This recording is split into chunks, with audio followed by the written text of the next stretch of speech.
News. Iymon va islom gavhari. Dunyoni yig'latgan hikoya. Pokistonlik doktor Ishan Husayni ko'rsatgan xizmatlari uchun xalqaro taqdirlash marosimiga ketayotgan edi.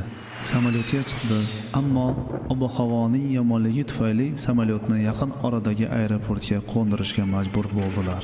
Keyingi samolyot parvozi esa 16 soatdan so'ng uchishligi ma'lum qilindi. Bundan jahli chiqqan doktor majlisga albatta yetib borishim lozim.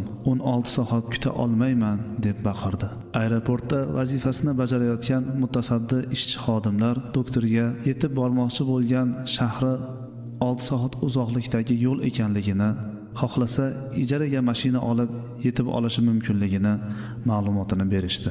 Doktor shosha-pisha yo'lga chiqdi-yu, ammo aksiga olib yo'lda ham shiddatli yomg'ir quya boshladi. Selning qattiqligidan yo'lda hech narsa ko'rinmas, hatto mashina ham harakatlana olmaydigan holatga yetib keldi. Doktor yo'l yuzidagi eski bir uyning eshigini taqillatib, ichkariga kira boshladi. Uyning ichida bir keksa ayol o'tirardi. Doktorning hovliqib, "Menga telefon bering, bir joyga zudlik bilan qo'ng'iroq qilishim lozim" deganini eshitib, ayolning yuzida tabassum uyg'ondi va doktorga qarata shunday dedi: "Ko'rmaysanmi holimizni, bolam? Bu yoqlarda na telefon, na elektr toki bor. Kir ichkariga, bir oz damingni ol, ovqatlan, choy ich, undan keyin ishlaringni hal qilarsan." Doktor chorasizlikdan ayolning aytganlarini qildi. Bir oz isinib ovqatlandi. U choyni ichib bo'lguncha keksa ayol namozini o'qib, uzun duolar qildi. Bularni diqqat bilan kuzatib turgan doktor ayolning beshik tebratayotganini va beshikda bir go'dak harakatsiz yotganini ko'rib, "Onajon, bu kimning bolasi? Tinchlikmi?